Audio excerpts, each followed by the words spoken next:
Hello everyone, welcome back to our channel Foster Academy and I hope you are well and healthy. और सभी जो है पढ़ाई में भी अच्छे से लगे होंगे, तो पढ़ते रहिए और ऐसे ही एमसीक्यूज अपने जारी रखिए। तो यहाँ पर मैं आपको बता दूं कि एमसीक्यूज की ये हिस्ट्री के एमसीक्यूज कर रहे हैं, क्योंकि हिस्ट्री की जो क्लासेस हमने फिनिश कर ली है और इसके सारे टॉपिक्स अगर आपको चाहिए तो एक प्लेलिस्ट है, उस प्लेलिस्ट में जाकर आप देख सकते हैं। मैं डिस्क्रिप्शन बॉक्स में मेंशन कर दूंगी। इसके अलावा ये पर्टिकुलर टॉपिक जो हमारा है रशियन रेवोल्यूशन के ऊपर क्वेश्चन, इसके लिए भी सॉल्व करने में काफी ज्यादा आपको हेल्प मिलेगी, क्योंकि हमारी एनवीएस टीजीटी की जो तैयारी चल रही है उसमें हिस्ट्री का पार्ट कंप्लीट हो चुका है और रशियन रेवोल्यूशन का जो लिंक है, वीडियो लिंक, ये भी मैं आपको डिस्क्रिप्शन बॉक्स में प्रोवाइड कर दूंगी, तो उसको देख लेना जरूर। बहुत ज्यादा फायदा मिलेगा, इन क्वेश्चंस को अटेम्प्ट करने में बहुत ज्यादा आसानी मिलेगी, गारंटी। ठीक है, तो ठीक है, क्वेश्चन नंबर 1 के साथ आगे बढ़ते हैं। चैनल अच्छा लगे, वीडियो अच्छी लगे तो इसको लाइक जरूर कर देना। ठीक है, बहुत सपोर्ट की जरूरत है आपके, तो कर दो भाई। तो फर्स्ट क्वेश्चन के साथ आगे बढ़ते हैं। रूस में जार सत्ता का पतन कब हुआ? तो इसका पतन हुआ 1917 में। ठीक है, कहते हैं ना रशियन रेवोल्यूशन, पढ़ा है आपने। रशियन रेवोल्यूशन कब हुई? 1917 को। उसके बाद है क्वेश्चन नंबर 2, जरीना अलेक्जेंड्रा कौन थी? तो जरीना अलेक्जेंड्रा कौन से मूल की थी, कहां से रिलेटेड थी? ये थी जर्मन मूल से, और इसी वजह से जो लोग थे, वर्ल्ड वॉर में इंक्लूड था ना जर्मनी भी और रशिया भी, तो इस वजह से जर्मनी के खिलाफ बिल्कुल हो गए थे लोग। क्वेश्चन नंबर 3 देखते हैं, युद्ध के लिए जार को लोगों का समर्थन धीरे धीरे क्यों कम होने लगा? क्योंकि लोगों को समझ में आने लगा था कि बहुत ज्यादा नुकसान हो रहा है, और जो जार है वो जो ड्यूमा है, ड्यूमा क्या थी? रूस की संसद। ठीक है, रूस की संसद को क्या कहते हैं? ड्यूमा। तो ड्यूमा में जो मेन लोग थे, जो भी लोग शामिल थे, उनके परामर्श लेना इसने बिल्कुल ही बंद कर दिया था, किसी की बात ही नहीं सुनता था। क्वेश्चन नंबर 4 देखते हैं, स्थिति को नियंत्रित करने के लिए सरकार ने घुड़सवारी सेना को बुलाया, और घुड़सवार सेना ने आकर क्या किया? तो चैप्टर पढ़ोगे जब आप, तो आप इन क्वेश्चंस को देखते ही सॉल्व कर दोगे। ठीक है, तो घुड़सवारों ने क्या किया? गोली चलाने से मना कर दिया। ठीक है, उन्होंने बोला कि जो मजदूर हैं, ये जो लोग हैं जो प्रदर्शन कर रहे हैं, उनके ऊपर गोली चला दो, लेकिन वो भी इन प्रदर्शनकारियों के साथ ही जुड़ गए। क्वेश्चन नंबर 5 देखते हैं, 22 फरवरी 1917 को नेवा नदी के दाहिने ही किनारे पर कारखाने में तालाबंदी क्यों की गई? तो इसका करेक्ट आंसर रहेगा डी, क्योंकि ठंड का टाइम था, हिमपात के कारण श्रमिक नहीं आए, और दूसरा कारण था कि यहाँ पर जो श्रमिक थे उनके क्वार्टर में भोजन की कमी हो गई थी, और इस वजह से ये चीज हो गई। ठीक है, नेक्स्ट क्वेश्चन देखते हैं, क्वेश्चन नंबर 6, रूस के संदर्भ में महिलाओं के सफारगेट जो मूवमेंट है उसका समर्थन कौन सा समूह कर रहा था?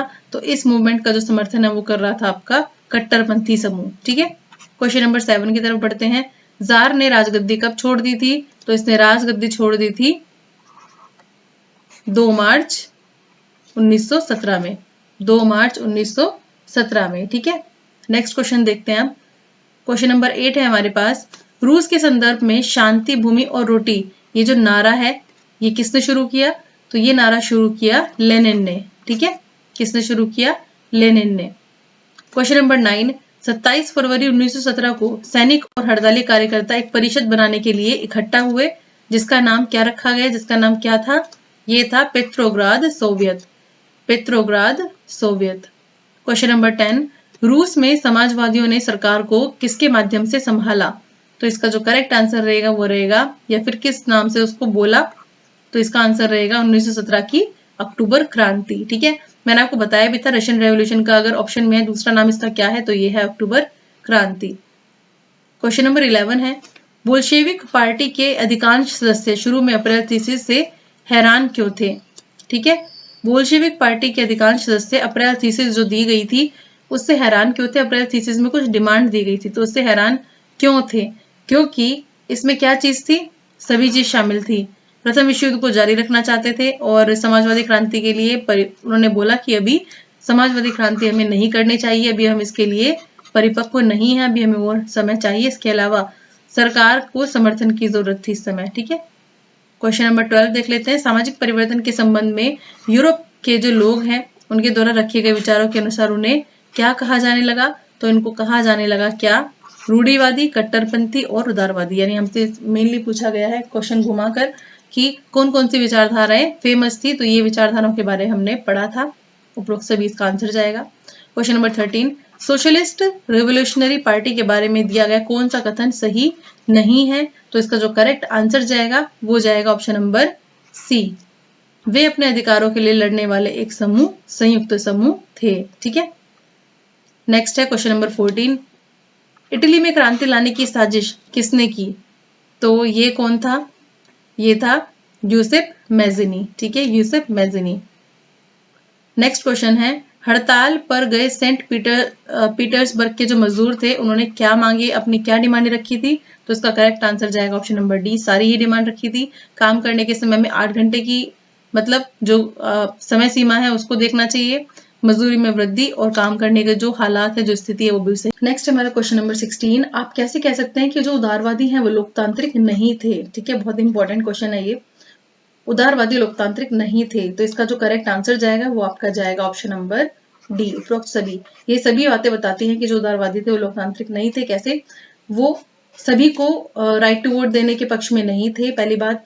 फिर दूसरी बात, अगर राइट टू वोट दे भी रहे थे, यानी अगर वो मताधिकार दे रहे थे तो सिर्फ उन्हीं पुरुषों को दे रहे थे जिनके पास संपत्ति थी। इसके अलावा महिलाओं को वोट देने के अधिकार से भी वंचित उन्होंने रखने की बात की, मतलब ऐसा कुछ सपोर्ट में वो नहीं बोले।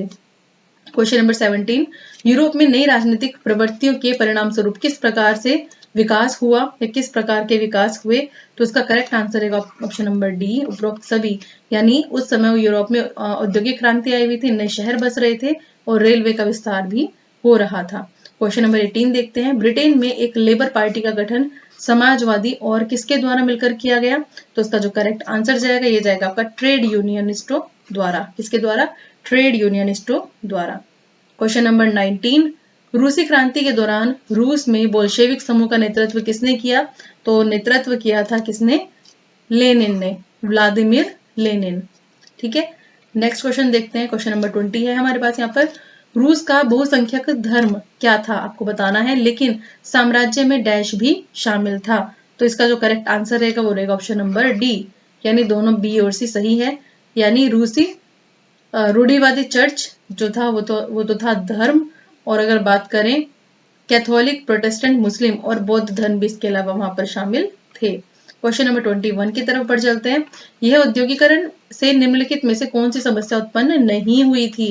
यहाँ पे आपसे ये नहीं पूछा गया कि औद्योगिकरण से कौन सी समस्या हुई थी, कौन सी समस्या नहीं हुई थी। तो इसका जो ऑप्शन रहेगा आंसर वो रहेगा सी, उदारवाद। ठीक है, बाकी खराब मजदूरी की समस्या हुई थी, काम के लंबे घंटे हुआ करते थे और नए औद्योगिक क्षेत्रों का विकास हुआ था, इसलिए नहीं पूछा गया है। तो इसमें आंसर आएगा उदारवाद। क्वेश्चन नंबर 22 है।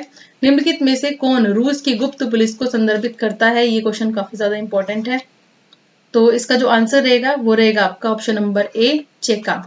ठीक है, क्या है? चेका। नेक्स्ट है आपका, रूस में सामूहिकरण कार्यक्रम किसने शुरू किया? तो ये शुरू किया गया किसके द्वारा? स्टालिन द्वारा। ठीक है, स्टालिन द्वारा। Question number 24।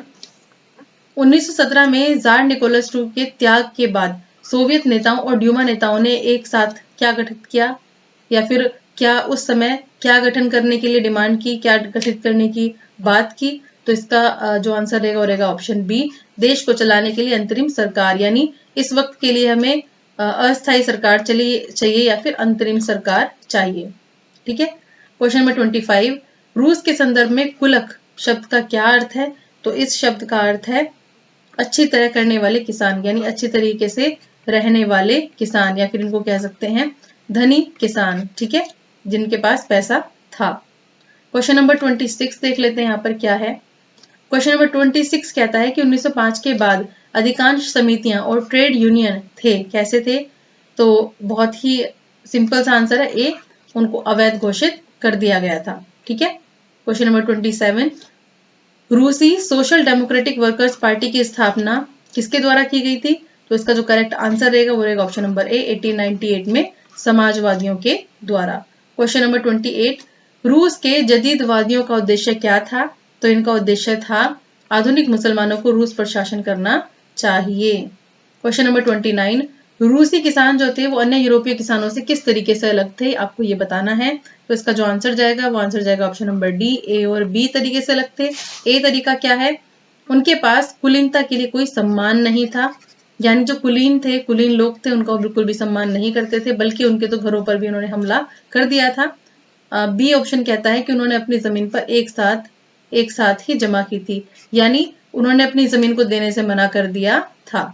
ठीक है, निम्नलिखित में से कौन सा समूह किसी भी प्रकार के राजनीतिक व सामाजिक परिवर्तन के खिलाफ था? तो इसमें जो करेक्ट आंसर जाएगा वो जाएगा आपका ऑप्शन नंबर बी, रूढ़िवादी यानी कंजर्वेटिव्स। ठीक है, टॉपिक पढ़ेंगे तो सारे क्वेश्चंस का आप आंसर दे पाएंगे। ठीक है, देखिए यहाँ पे दोबारा से क्वेश्चन रिपीट करती हूँ। निम्नलिखित में से कौन सा वो ग्रुप था जिसने बोला था कि किसी भी तरीके का हम चेंज बर्दाश्त नहीं करेंगे? तो जो कंजर्वेटिव्स होते हैं वो चेंज बर्दाश्त नहीं करते, राष्ट्रवादी और उदारवादी कट्टरपंथी अलग थे। ठीक है, क्वेश्चन नंबर 31, कार्ल मार्क्स मजदूरों को उखाड़ फेंकना चाहते थे। मतलब कार्ल मार्क्स ने कहा था कि मजदूर जो है वो किस चीज को उखाड़ फेंकेंगे मिलकर, यानी मजदूर क्रांति होगी और वो किस चीज को बिल्कुल हटा देंगे? तो इसका जो आंसर रहेगा वो रहेगा ए, पूंजीवाद को। इन्होंने कहा था कार्ल मार्क्स ने कि मजदूर क्या करेंगे, पूंजीवादी व्यवस्था को या फिर पूंजीवाद को पूरी तरीके से उखाड़ फेंकेंगे। इस व्यवस्था के वो बिल्कुल खिलाफ थे। क्वेश्चन नंबर 32 है, रूस के अधिकांश लोग किस धर्म को मानने वाले थे? तो इसका जो आंसर रहेगा वो रहेगा ऑप्शन नंबर सी, रूसी रूढ़िवादी ईसाई धर्म। क्वेश्चन नंबर 33 की तरफ बढ़ते हैं। 20वीं सदी की शुरुआत में अधिकांश रूसी लोगों ने क्या काम किया? तो इसका आंसर जाएगा आपका ऑप्शन नंबर बी, कृषि यानी खेती के काम में वो इन्वॉल्व रहे थे। और हमने बात की थी कि काफी पिछड़ी अर्थव्यवस्था थी यहाँ की, और औद्योगिकरण का जो विकास है वो भी काफी मंद गति से चल रहा था। मेनली जो था उस वक्त कृषि पे ज्यादा फोकस किया जा रहा था। क्वेश्चन नंबर 34, फ्रांस की क्रांति के बाद यूरोप के बारे में इनमें से कौन से कथन सही हैं? अचानक 18वीं शताब्दी में कुलीन समाज को बदलना संभव लग रहा था। इसके अलावा है, हालांकि हर कोई समाज को पूर्ण परिवर्तन नहीं चाहता था, कुछ क्रमिक बदलाव चाहते थे लेकिन समाज को पूरी तरह परिवर्तन नहीं चाहते थे, या फिर उपरोक्त सभी। तो इसका जो आंसर जाएगा वो जाएगा ऑप्शन नंबर डी, उपरोक्त सभी। ठीक है, ये सभी चीजें बिल्कुल सही हैं ऑप्शंस। क्वेश्चन नंबर 35, जो लोग यूरोप में 1815 में मौजूदा सरकारों को तत्काल समाप्त करना चाहते थे यानी उसी वक्त ही समाप्त करना चाहते थे, उन्हें क्या कहा जाता था? तो उन्हें कहा जाता था क्या? ऑप्शन नंबर सी, क्रांतिकारी। क्रांतिकारी इसलिए तो फेमस है कि जो भी व्यवस्था है उसको बिल्कुल चेंज कर देंगे हम। क्वेश्चन नंबर 36 कहता है, 19वीं शताब्दी में सामाजिक परिवर्तन के संबंध में रूढ़ियोवादियों के क्या विचार थे, यानी उनकी विचारधारा क्या थी? तो इसका जो करेक्ट आंसर जाएगा वो है डी, यानी ए और बी, वो दोनों कहते थे, ए और बी। उन्होंने स्वीकार किया कि कुछ बदलाव की आवश्यकता है। इसके अलावा उनका मानना था कि परिवर्तन धीमी प्रक्रिया से किया जाना चाहिए। ठीक है, पूरी तरीके से परिवर्तन की वो बात नहीं करते थे। क्वेश्चन नंबर 37, उदारवादी क्या चाहते थे? इसके संबंध में कौन से कथन सही हैं? उदारवादी क्या चाहते थे बताइए? तो उदारवादी चाहते थे कि वंशवादी शासकों की अनियंत्रित शक्ति का विरोध करने के लिए उन्होंने बात की, यानी जो जन्म से अधिकार मिले हुए थे उनको, उसको हटाने की बात करते थे उदारवादी। क्वेश्चन नंबर 38, आप कैसे कह सकते हैं कि उदारवादी लोकतांत्रिक नहीं थे? आई थिंक ये क्वेश्चन रिपीट हो गया है ना। तो इसका आंसर हमने क्या लगाया था? उपरोक्त सभी। क्वेश्चन नंबर 39 है, समाजों के विकास के लिए उदारवादियों और कट्टरपंथियों का मानना था क्या? तो ये चाहते थे कि समाज का विकास होगा। इस विचार को लेकर उदारवादी और कट्टरपंथी क्या बात मानते थे? तो ये कहते थे व्यक्तिगत प्रयास, श्रम और उद्यम के मूल्य में। ठीक है, क्वेश्चन नंबर 40, विंटर पैलेस में श्रमिकों के जुलूस पर पुलिस द्वारा हमला किया गया था जिसमें 100 श्रमिकों की मौत हो गई थी। इस घटना को क्या कहा गया? तो इस घटना को कहा गया था खूनी रविवार। ठीक है, खूनी। अब ये है आपके लिए क्वेश्चन लास्ट, किसानों के कम्यून के रूप में जाना जाता था किसको? ऑप्शन आपके पास जार को, ड्यूमा को, मीर को या फिर कोसेक्स को। ठीक है, आपको कमेंट सेक्शन में बताना है नीचे। ठीक है, वीडियो जरूर देख लीजिए तो आप आंसर दे पाएंगे। ध्यान से देखना वीडियो, और मिलते हैं अपने नेक्स्ट वीडियो में। और प्लेलिस्ट देखना बिल्कुल मत भूलिए, और अगर वीडियो पसंद आए तो लाइक जरूर कर दीजिए ना।